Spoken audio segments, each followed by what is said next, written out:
მივიდნენ კაპერნაუმში. სახლში ყოფნისას ჰკითხა მათ. რაზე მსჯელობდით გზაში? ისინი დუმდნენ, ვინაიდან გზაში ერთმანეთში მსჯელობდნენ, ვინ უფრო დიდიაო. დაჯდა თუ არა, უხმო იმ 12-ს და უთხრა. თუ ვინმეს უნდა პირველი იყოს, ის იქნება ყველაზე უკანასკნელი და ყველას მსახური. მოიყვანა ბავშვი, ჩააყენა მათ შუა, მოეხვია და უთხრა მათ.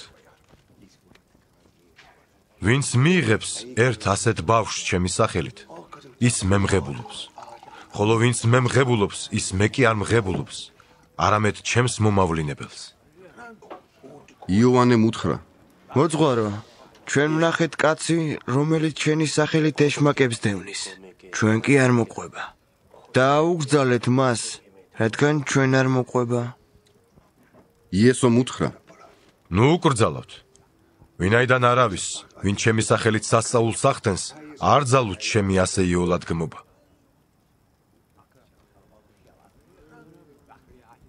ვინაიდან ვინ ჩვენი წინააღმდეგი არ არის, ის ჩვენთან არის.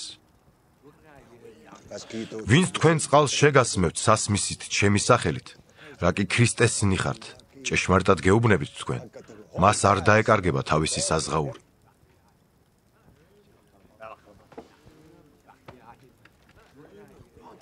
ხოლო ვინც ერთს ამ მცირეთაგან, რომელსაც მე ვწამვარ, აცდუნებს, მისთვის აჯობებდა წისქვილის ქვა დაეკიდათ კისერზე და ზღვაში გადაეგდოთ იგი.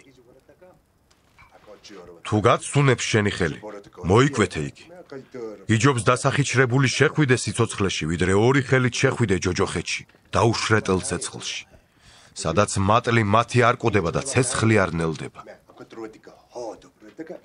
თუ გაცდუნებს შენი ფეხი, მოიკვეთე იგი. იგჯობს კოჭლი შეხვიდე სიცოცხლეში, ვიდრე ორი ფეხი გქონდეს და ჯოჯოხეთში ჩაგაგდო, სადაც მატლი მათი არ კვდება და ცეცხლი არ ნელდება. თუ გაცდუნებს შენი თვალი, ამოითხარე იგი. გიჯობს ცალი თვალით შეხვიდე ღვთის სასუფეველში, ვიდრე ორი თვალი გქონდეს და ჩაგაგდონ ჯოჯოხეთში, სადაც მატლი მათი არ კვდება და ცეცხლი არ ნელდება. ვინაიდან ყოველნი ცეცხლით დამარილდებიან და ყოველი მსხვერპლი მარილით დამარილდება. მარილი კარგია, მაგრამ თუ მარილი უმარილო გახდება, რიღათი შეანელებთ მას. იქონიეთ თქვენში მარილი და მშვიდობიანად იყავით ერთმანეთში.